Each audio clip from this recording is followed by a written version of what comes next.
Hola amigos, bienvenidos a esta edición de Día Domingo que estoy dedicando ahora no solo a escritores, sino que a cualquier personalidad, figura importante de la política, desde luego puede ser de la literatura, de cualquier cosa. Y hemos elegido hoy día a un personaje que sin duda alguna es un personaje y es Winston Churchill.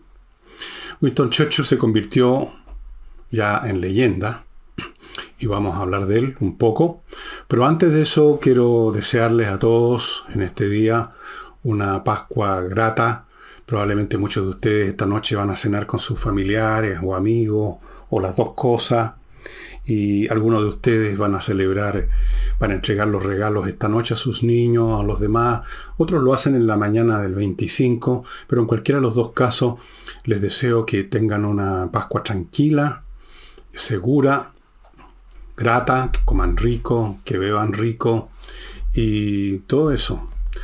Yo lo voy a pasar en mi casa cenando con mi familia, los que están acá en este momento, otros están fuera.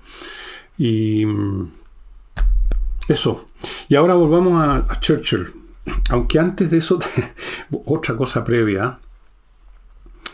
Me decía gente de la Unión de Amigos de los Animales que afortunadamente algunos de ustedes han escuchado mis llamados y se han reiniciado su trámite para hacerse miembros de la Unión. Otros simplemente han transferido algunos pesos. Han habido acciones, están muy contentos, muy agradecidos. Y yo solamente les quiero recordar que estas cosas, yo no les digo que todos los días vayan a dejar alimento, que todos los días manden plata, pero esta solidaridad, estos apoyos, no son de una vez porque estas instituciones no funcionan un solo día. Esto no es un día para recaudar fondos como la Teletón. Esto es una cosa de todos los días. Por eso que es preferible, si uno realmente está interesado en los animales, en ser socio de la Unión, porque así en forma automática uno va prestando ayuda. Y ahora volvamos no, hay otra cosa que me queda todavía en el aire.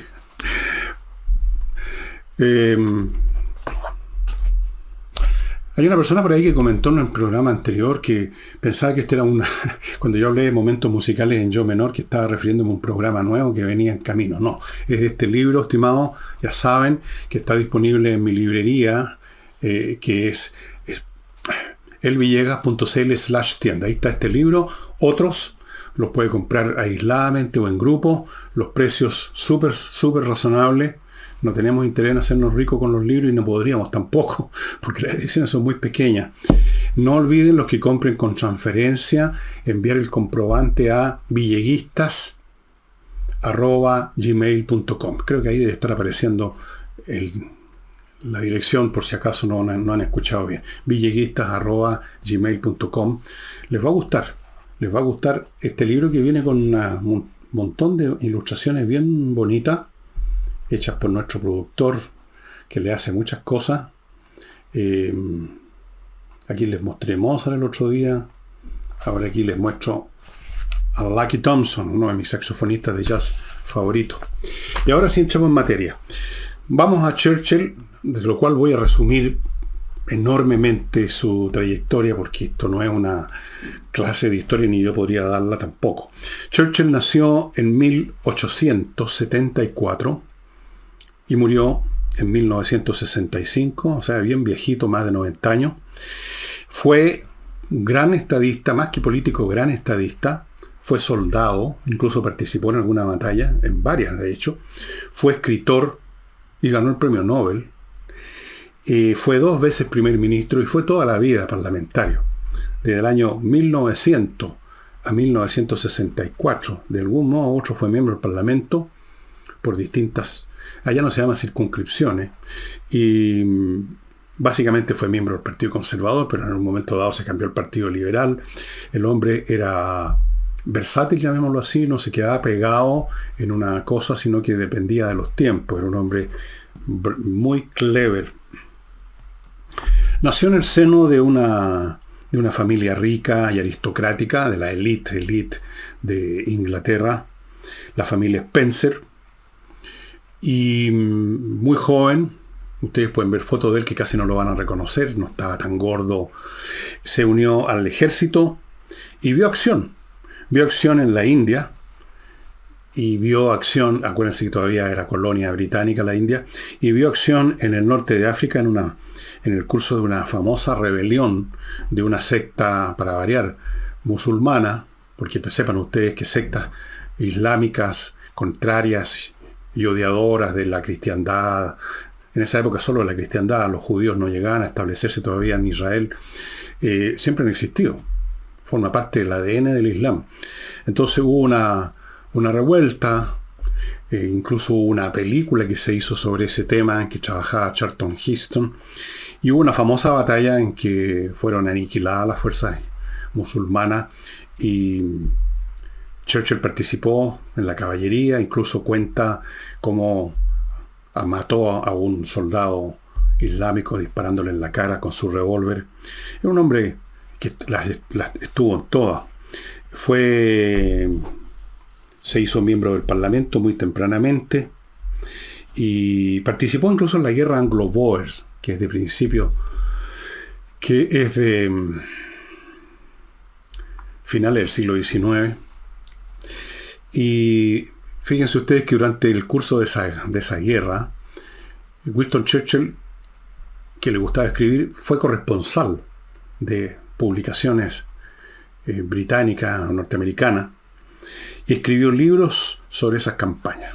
El hombre escribía mucho y escribía muy bien, puesto que era miembro de la élite, puesto que llegó al Parlamento y puesto que era un tipo brillante y que tenía buenas conexiones. En la política en esa época era más que ahora, más que en cualquier parte, una cuestión de familia, de la élite. En 1904 ya tiene una destinación en el gobierno de uno de los primeros ministros, me acuerdo el nombre, fue Home Secretary, y en su cargo y en otros que estuvo promovió algunas leyes sociales, y durante la Primera Guerra Mundial le tocó ser First Lord of the Almirantry, primer Lord del Almirantazgo, el cargo más alto, y su accionar fue muy efectivo, pero él fue el creador, el que ideó y el que promovió la campaña de Galípoli, que fue un desastre. La campaña de Galípoli tenía como objetivo golpear, por así decirlo, en el vientre blando de los poderes centrales, o sea, Alemania, Austria y Turquía, que era parte, se había aliado con Alemania, con Austria formaba parte de ese, llamémoslo, eje. Entonces, si ustedes ven el mapa, la idea era atacar a Turquía, ir al Egeo, luego entrar por los Dardanelos, llegar a Constantinopla y con eso tener la entrada libre al Mar Negro y llegar a Ucrania, o sea, el vientre de Rusia. Estratégicamente era una muy buena idea, pero fue muy mal ejecutada por la Marina británica, por lo que estuvieron a cargo ahí en el terreno de usar la flota y las tropas. Fue una campaña desastrosa. Las tropas inglesas invadieron una parte de Galípoli y fueron rechazadas con enormes bajas después de meses de sangría, y quedó muy desprestigiado Churchill, a pesar de que la idea de él era buena, pero fue mal ejecutada. Pero alguien tiene que pagar el pato en estos casos, y el pato lo pagó Churchill. Pero ya en 1917 todavía está la guerra en su curso, lo vemos desempeñando otras destinaciones cuando el primer ministro era Lloyd George. Nunca estuvo muy lejano a los cargos de poder. Sí, no los he sumado, pero la cantidad de cargos de gabinete que tuvo en su carrera política Churchill debe ser una docena, más o menos. Pero terminada la guerra, vino una especie de sequía. Él seguía siendo parlamentario, seguía siendo elegido, pero ya no tenía cargos en el gobierno. La campaña de Galípoli le había hecho mucho daño. Y en los años 30 empezó a imperar otro ánimo en Gran Bretaña. habían sufrido enormes bajas, como todos los países que participaron en la Primera Guerra Mundial. Toda una generación de jóvenes británicos, así como franceses y alemanes, perdieron la vida o quedaron heridos, perdieron sus vidas en muchos sentidos. Fue un periodo oscuro, y en ese periodo oscuro vemos emerger el fascismo en Italia y el nazismo con la llegada de Hitler al poder. Y durante todos estos años 30, Churchill, a diferencia de los demás políticos que, como siempre, tanto en Inglaterra como en cualquier país, incluyendo el nuestro, son bastante mediocres intelectualmente, no ven más allá de sus narices.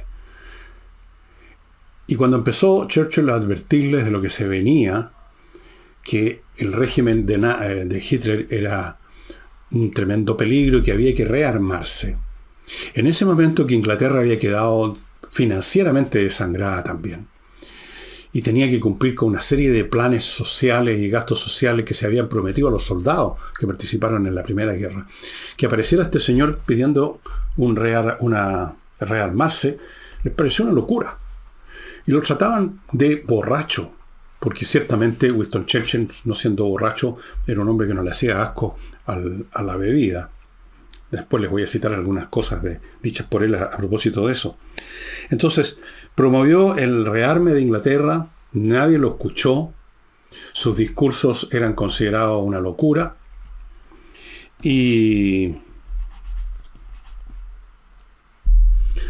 pero en fin, ustedes ya saben lo que pasó.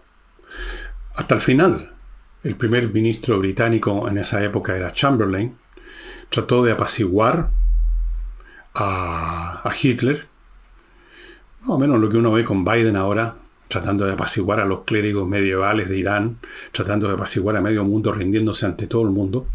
Las democracias occidentales hicieron exactamente lo mismo, no solo Inglaterra, sino que Francia. No apaciguaron, sino que simplemente prepararon el terreno para una guerra mucho peor de lo que habría sido si se hubieran enfrentado tempranamente con Hitler. Eso es lo que sucede siempre con los cobardes, que al final se tienen que enfrentar en peores condiciones. Bueno, cuando llegó el momento de los que hubo, cuando Chamberlain fracasó, cuando fue a Múnich Chamberlain y literalmente humilló a Inglaterra, cedió todo, incluso traicionó a un país, a Checoslovaquia, permitió que los alemanes hicieran lo que quisieran ahí, todo con tal de salvar la paz, pero que la paz ya estaba condenada. Eso es algo que muchos políticos no entienden, o muchas personas no entienden, que hay momentos en la vida en que la paz que todos la queremos, hay un momento en que ya se perdió, que va a haber guerra igual, que no se saca nada con seguir diciendo lo horrible que es la guerra, no queremos, como hacía Chamberlain, no queremos guerra, murió demasiada gente, cualquier cosa menos la guerra, y la guerra va a ocurrir igual. Y hay que aceptar que va a ocurrir y que van a haber desastre y que va a correr la sangre y van a correr las lágrimas, y eso no tiene remedio ya, y entonces en ese momento solo cabe pensar cómo hacerlo de la mejor manera posible. Chamberlain no lo entendió así hasta el último momento. Entonces, he aquí que llega el momento del destino para Churchill. Pero antes de hablar del destino de Churchill, que todos más o menos conocemos, permítanme hablarle de los sponsors que tengo los días domingos. Parto con conversaciones numéricas, conversas, le puso él, este ingeniero de la Universidad de Chile, que hace unas clases de matemáticas básicamente para niños, pero también personas mayores pueden entrar si quieren, que son muy especiales porque él enseña las matemáticas de tal manera que incluso niños, o adultos por último, pero los niños sobre todo que están en el colegio, que tienen que estudiar matemáticas, niños que les va mal en las matemáticas, que les cargan las matemáticas, que odian las matemáticas, que le arrancan a la clase de matemática, les termina gustando, porque efectivamente cuando uno llega a ver el otro aspecto y empieza a poder manejar algo, a uno le gusta, es automático. Cuando uno controla algo, cuando uno es capaz de hacer bien algo, es natural que a uno le guste ese algo, ese quehacer. Y la matemática enseñada por este ingeniero produce ese resultado. Y por eso que los cursos se llenan rápidamente y han sido súper exitosos. Aquí está ofreciendo un curso para cuando llegue el verano, los chicos de repente no tienen nada que hacer. Y ahí están las direcciones para que ustedes se contacten con este caballero. Continúo con Oxinova, el polvito mágico que mezclado con agua se convierte en una especie de caldo de bacterias aeróbicas que si usted las echa ahí donde hay malos olores, El mal olor se termina porque estas bacterias que usted hizo nacer en su cacerola destruyen las que producen la descomposición, que es la que produce el mal olor. O sea, estas bacterias van a la raíz del problema. No lo tapan con algún otro olor, no lo tapan con un ácido que destruye cierta materia orgánica, pero después aparece otra y se vuelve a producir el mismo fenómeno. Van a las bacterias del mal olor, las bacterias que producen el mal olor. Solo puede conseguir usted este producto en la dirección a mi derecha. Después continúo con otros 3 o 4 avisos. Hay momentos, y esto lo hemos tocado en algunos programas, en que una nación está en una encrucijada muy importante de paz o de guerra, de sobrevivir o no, de mantener su posición en el mundo o caer avasallado, etc. Y en esos momentos cruciales, los políticos del montón, los políticos que Crane Brinton llamaba los practicones, el político de los tiempos reposados, donde las cosas que se discuten son de cierta menor cuantía. Pero cuando llega una guerra, cuando llega una revolución, cuando llegan crisis económicas en gran escala o crisis política, esos políticos mediocres no sirven para nada. Y yo creo que aquí en Chile lo hemos estado viendo todo este tiempo. De hecho, estamos tupidos de políticos mediocres, en la izquierda y en la derecha. Totalmente. Mediano. Intelectualmente, moralmente, espiritualmente, a veces todas esas cosas juntas. Y entonces hay oportunidades en que esa crisis que requeriría un hombre destacado, ese hombre no aparece. Y el país que está en esa crisis se encuentra con que sigue siendo gobernado por mediocridad. Es lo que nos pasa ahora en Chile. Y como he dicho en alguna oportunidad, como yo preveo, y creo que está evidente ya para todos, que vienen tiempos aún más difíciles, no solo en términos de nuestra dinámica económica o política en nuestro país, sino que por las convulsiones del mundo, la distancia que hay entre lo que se necesitaría y lo que tenemos es cada vez más grande. Pero en otras oportunidades las naciones que están en crisis tienen o llega al poder o estaba ya en el poder alguien que tiene el calibre suficiente. En el caso, por ejemplo, de la Guerra Civil Americana, ese hombre había recién llegado al poder y se llamó Abraham Lincoln. En el caso del Reino Unido, cuando ya comenzó la guerra con Inglaterra, con Alemania, la Alemania nazi, ese hombre estaba disponible y fue finalmente, entendió la clase política a pesar de su medianía, que era el hombre que veía, era el hombre que había visto lo que se venía, era el hombre que tenía el temperamento que se necesitaba, el intelecto que se necesitaba, y Winston Churchill se convirtió en el primer ministro y fue el hombre del destino. Y ese hombre del destino hizo posible, o fue un factor muy importante, para primero la resistencia, cuando todavía estaba sola, del Reino Unido ante la maquinaria militar avasalladora, hasta ese momento, del Tercer Reich. Él mantuvo a ese país peleando en circunstancias que lo rodeaba, y usted lo puede ver en una última película muy buena que se llama Su hora más oscura o algo así, en que trabaja un gran actor británico, Gary Oldman, haciendo de Churchill, fantástica actuación. Ahí usted ve personajes que lo único que querían era ir a chuparle los calcetines a Hitler, evitar la guerra. Y el hombre no. Dijo no se puede, no se debe. Estaríamos liquidados. Y fue el hombre entonces que mantuvo peleando a la Gran Bretaña.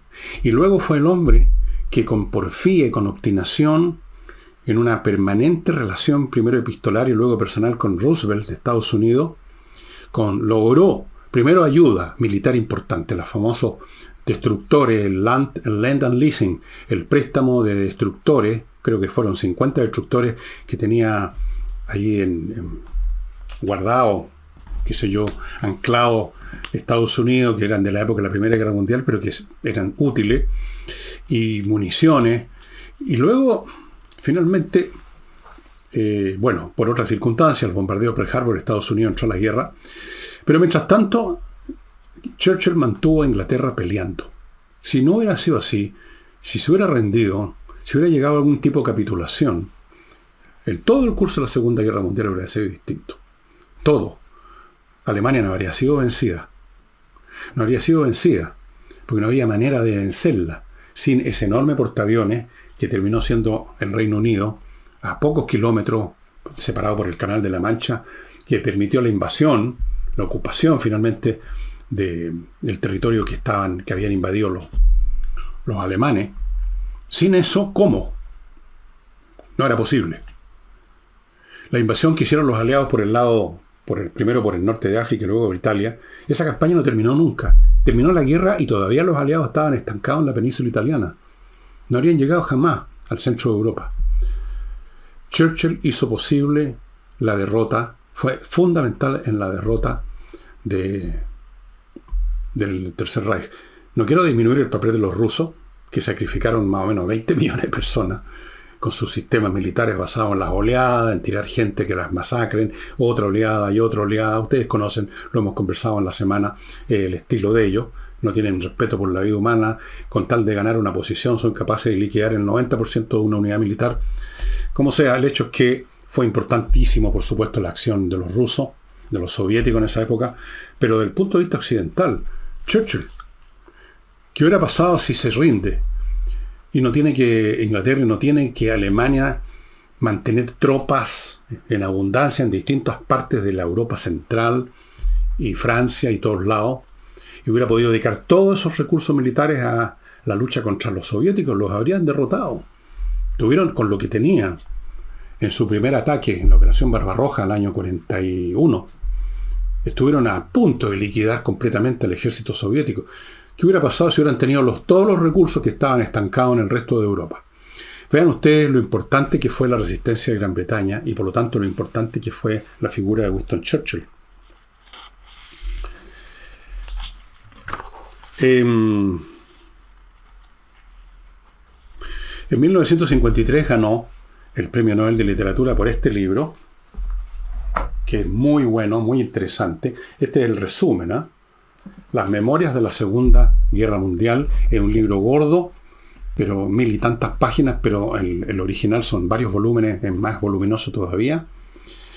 Es un libro fantástico, no solo escrito por alguien que escribía sumamente bien, sino por un protagonista, uno de los principales protagonistas. Memorias de la Segunda Guerra Mundial por Winston Churchill son memorias de una guerra por uno de sus protagonistas principales. Este libro yo lo he leído 2 veces y nunca uno se aburre. Nunca uno se aburre de cómo va contando la historia, que empieza con capítulos previos a que empieza la guerra. Aquí empieza con el capítulo 1 que se llama La locura de los victoriosos, 1919-1929, y su primera línea dice: después del fin de la guerra de 1914, hubo una profunda convicción y una esperanza casi universal que la paz reinaría en el mundo. Pero él sabía que no era así, y que no iba a ser así. Churchill fue enormemente importante y se convirtió en un personaje de leyenda. Pero convertirse en un personaje de leyenda requiere una persona de gran calibre. En el mundo de lengua inglesa hay una expresión. Cuando hay una persona de tal calibre, hablan greater than life, greater or bigger than life, más grande que la vida. Esa sería la traducción literal, pero en realidad no corresponde a esa traducción propiamente tal. No puede haber algo más grande que la vida, ¿no es cierto?, por definición. Es una manera de decir un personaje que supera todos los promedios, todas las medianías, un hombre, digamos, de un calibre monumental. Y lo fue en todo Churchill. Lo fue en lo que escribió, lo fue en su política, lo fue hasta en su ingenio. Aquí tengo un librito que se llama El ingenio y la sabiduría de Winston Churchill, un tesoro de más de 1000 citas y anécdotas de Winston Churchill. Y tiene sobre todo tipo de temas. Por ejemplo, aquí tengo algunas que marqué, pero hay millones, en que hace algunas definiciones sobre eso que les gusta tanto ahora a los jovencitos, que no ignoran todo, pero se prenden de cualquier novedad, o lo que para ellos es novedad, porque no tiene nada de novedad el socialismo. Aquí dice, por ejemplo, el socialismo es el gobierno de los tontos por los tontos y para los tontos. Otra, el socialismo está inseparablemente entretejido con el totalitarismo y la más abyecta adoración del Estado. Lo vemos en Chile, ¿no? El Estado, el Estado. El Estado tiene que ser el empleador, el planeador, el administrador, el que gobierna, etcétera, etcétera, etcétera. Y luego tenemos, pero hay muchas más, una que viene muy a cuento a propósito de lo que vimos acá cuando estaba la campaña del segundo plebiscito. Él hizo algunas observaciones. Ustedes recordarán que el sector bastante numeroso de gente de oposición que votó en contra, y respecto al cual hubo canales completos de YouTube donde habían personas que predicaban el en contra, anunciando de posibles problemas que iba a producir la nueva constitución si era aprobada, y pensando en términos futuros. Y yo siempre dije algo de que había que pensar las cosas del momento, porque lo del futuro no lo sabe nadie. Y bueno, Churchill dijo algo bien parecido. Dijo, es un error mirar demasiado hacia adelante. Solo un eslabón de la cadena del destino puede manejarse en cada momento. Cada momento tiene sus necesidades, sus urgencias, y requieren ser tratadas como tal en el momento presente, y lo que venga más en el futuro, sobre todo si es oscuro, sobre todo si en definitiva es especulativo, hay que dejarlo a cuando llegue ese momento y se convierta en presente. Aquí está lleno de frases, algunas son muy divertidas. Respecto al whisky, por ejemplo, no podía dejar de hablar del whisky, porque el hombre no le disgustaba mucho. Decía aquí, cuando yo era un joven subalterno en la campaña de Sudáfrica, el agua no era adecuada para beberla, así que la hacíamos digerible o bebible agregándole whisky. Gracias a un diligente esfuerzo aprendí que me gustara. ¿Qué más dice acá del whisky o del beber? Bueno, él decía que jamás bebía antes del desayuno. La verdad es que en el desayuno mismo se mandaba unos champañazos, no whisky, champán. Un hombre muy interesante, amigos míos. Para muchos sectores llamados progre, Churchill, junto con otros personajes como él, pertenecen aparentemente a la lista negra, ¿no? Antes de entrar a eso, permítanme recordarles Revista Mundo Bursátil, que los invita a suscribirse para que ustedes, si van a la bolsa, aunque sea de vez en cuando, sepan dónde invertir, con quién invertir y no meter las patas, estimados amigos. En Mundo Bursátil están en esto de estudiar y seguir, meterle el dedo en el pulso a la bolsa desde hace mucho tiempo, son expertos, están en alianza con una corredora muy importante, o sea, los datean bien. Usted va a saber dónde poner su dinero. Suscríbase a Revista Mundo Bursátil.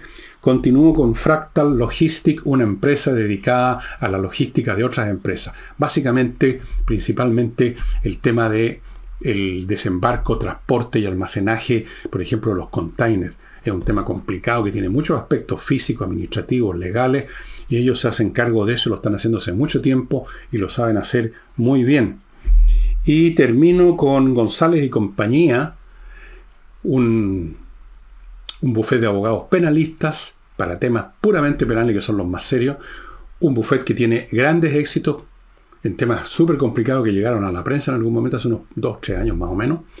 Son excelentes. Y Climo.com, que les recuerda que es la única empresa que instala los dispositivos que son de primera calidad con 5 años de garantía. Bueno, amigos, las memorias de la Segunda Guerra Mundial de Churchill, yo las recomiendo mucho, porque fuera de que uno aprende mucho de esa guerra, cómo se iba viviendo en la más elevada posición de la dirección de la guerra, que era el propio Winston Churchill. Aquí uno va viendo los detalles. Es muy interesante. Ustedes dirán, bueno, pero está escrito en forma interesada por este personaje. Seguramente editó las cosas para ponerse con la mejor luz. Seguramente que hay un grado de eso, por supuesto, pero de todas formas es un libro fantástico. No por nada ganó el Premio Nobel de Literatura. Son 6 volúmenes la obra original. Aquí esos 6 volúmenes están divididos en esta edición que es en Books. Primero, Milestone to Disaster, las señales camineras que llevaban al desastre. Solos, La Gran Alianza, Triunfo y Tragedia, etcétera, etcétera, etcétera. Amigos, un libro que les recomiendo fervorosamente. Se van a entretener mucho. Y reitero mi deseo de que tengan una excelente Pascua con su familia. Nos estamos viendo el lunes, porque yo igual mañana, hoy día, domingo, más rato, ustedes están viendo este programa el domingo, yo más tarde, hoy domingo, para ustedes, mañana para mí, preparo un programa para el lunes, aunque haya muy pocas noticias, casi nada, ya veré manera de hacer alguna cosa para ustedes. Eso sería todo. Muchas gracias, nos estamos viendo.